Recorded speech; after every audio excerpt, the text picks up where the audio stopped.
Brett is here from South Florida. So I'm from Miami Beach. Miami Beach.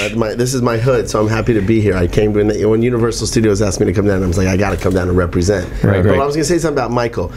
Usually when you have an actor like Eddie Murphy and Ben Stiller in a scene, that's an ensemble, it's usually those two guys and everybody else kind of disappears. Michael and the other actors that I put in this movie, especially Michael, stood toe-to-toe with those guys. And that is an incredible talent, to stand toe-to-toe and not disappear in a scene where Eddie's got a gleam in his eye.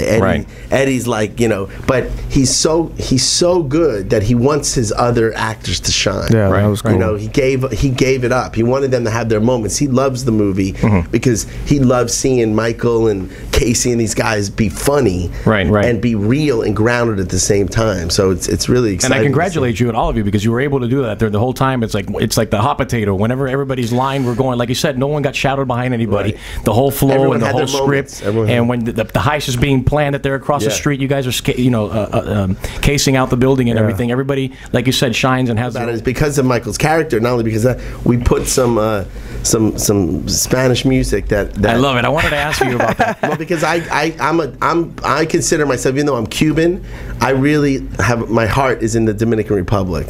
That's where I lost my virginity when I was 13. Really? Well, that's a big deal. That's a big deal. When he was 12 years old, this guy. What was her name, Brett? I don't remember her name. She was. Was she dark skin or light skin? Well, that's what happened. They took me. It's a famous house of pleasure when I was 13. It was my bar mitzvah. When you're Jewish, I'm Jewish. Ben, normally, did you celebrate this way? They take them to 13, a whorehouse. You're supposed to lose your virginity. I wish I was Jewish. What the hell's going on? So my friends who were Dominican took me to the Dominican Republic, and they took me to this whorehouse called Herminia. What was the name of it? Herminia. Herminia. You remember the name and everything. Herminia, like H-E-R. Herminia, okay. Herminia. Very famous place. And when Very famous for STDs and stuff? No. This is before. Good, clean fun. Good, clean fun. This is before AIDS. Before there were AIDS or drugs or anything like that. You just get a shot if something went wrong. It was It took care of everything. Everything was done. So I went in there. I was 13 years old. I got no hair in my body at all anywhere, and I'm a baby basically. And they line up all the girls, and they're all mulata. Okay. And I've never. I mean, and I said to my friend, can the first time be with a white girl, please? With someone lighter skin. I was scared, But they found somebody close to my age. I think she told me it was her first time too, so it was very sweet. I'm sure she lied. And it was a great experience. But my heart is in, because of that, my heart is in the Dominican Republic. And the song that I remember when I did lose my virginity, the song that was playing on the radio was El Africano. Oh, wow. Brett dice que él perdió su virginidad, por primera vez cuando era un joven. Él es judío, latino judío, va a la República Dominicana y lo llevan a un prostíbulo donde entonces lo empataron con una mulata. Y dice que lo primero que lo que él recuerda en ese momento, y para los oyentes dominicanos que están en sintonía, quiero saber si todavía existe el lugar Herminias. Herminia. I wonder if it still exists. Muy famoso. Any Dominicans that are listening, let us know if Herminia still exists in the Dominican Republic. God. Brett would like to go back and shoot a movie about his first time. 1-888-305-7469. Pero lo que él recuerda de esa experiencia fue la canción del africano que estaba tocando. Entonces le puso la canción del africano dentro de la película aquí, que lo vas a escuchar en The Tower Heist. And we're doing another private screening we did one last week, and people were left out. People really wanted to see this movie. We're doing it again Thursday. Oh, great. So it's very, very exciting. Great. So how long was this guy in the actual in the closet with El Africano on for days? Well, I also put Celia Cruz, which Azúcar. I love, of course. I put what's the song I put? Do you remember? Kimbara. How'd it go? Sing it for me, Brett. They go really fast. She's amazing. and I said, what? Because I was looking for a song. I went through hundreds of songs, and El Africano, I told you, was a very personal song for me. But Kimbara, because of course my Cuban grandparents, I wanted to represent. My grandparents' names are Mario y Fanita. Okay. And now they're the Cuban side. They're the Cuban side. Okay. And then so I had to put Celia Cruz in there and Tito Puente. Awesome. But the Celia Cruz Kimbara, I said I need a song, but I didn't want it to have some kind of meaning. So I said, when they told me, I said, what does Kimbara mean? They said, I called my grandparents. They said, Kimbara means nothing. I said, what do you mean? He goes, it's not even a word. They just made it up. I go, that's genius. Perfect. Let's put it in the movie. Is that like Mama Say, Mama Say, Mama Kusa? Yeah, exactly. Same thing. Doesn't mean anything, but it sounds great. It sounds right. Yeah. And I am actually the ambassador to the Dominican Republic. I have a diplomatic passport. I'm very close with the president, Leonel, and Fernandez, and he made me the embajador de buena Voluntad. De buena voluntad. De Very buena cool. voluntad. Brett, I think since you like Kimbara so long, I think we'd like to do a little Brett Ratner karaoke. I think what do you it's think, about Michael? I time, think it's yeah. appropriate, right? Brett Ratner, director of the Kimbara? Tower Heist. Oh, yeah. Sing along, Brett, at your own. Go right ahead.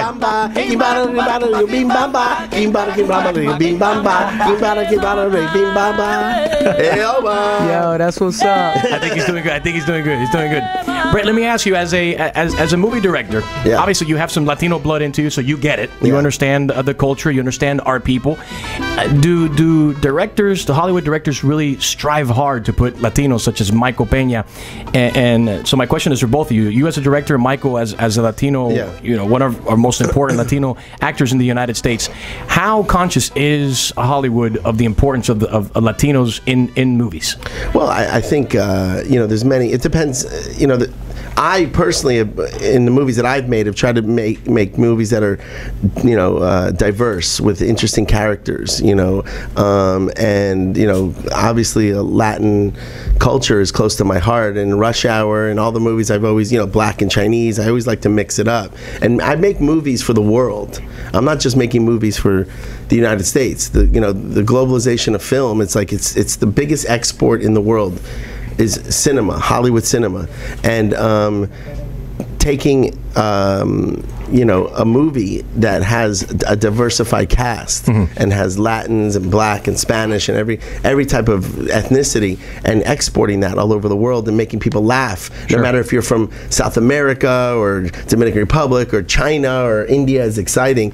And it's actors like Michael who've kind of open the doors for so many Latins, and Salma Hayek, and there's a long list of them. But Michael is the one guy who is really diversified his talents and done movies in multiple genres. He's considered a dramatic actor, but he's been so funny in so many comedies and many different types of movies. So he is a perfect example that there's no holding back. It doesn't matter where you're from, it doesn't matter your background, your ethnicity, anything. There's nothing you can't do if you have talent. And that's, at the end of the day, talent lasts. And I would imagine, Michael, that's very difficult as well, because of the fact that once the audience perceives you as a certain way, or if you do a couple dramas, they consider you a dramatic actor. If you do a comedy, then you're just a comedian. You can't do a horror movie, for example. Yeah, I mean, but you know what? I remember that this part was originally written for something else, right? It was written for a Black. And see, but this is what's cool. Like, I mean, Brett doesn't really have anything on it. It's like, for him, it's like, whoever's better is better, right? Yeah. It was written for like a Black guy,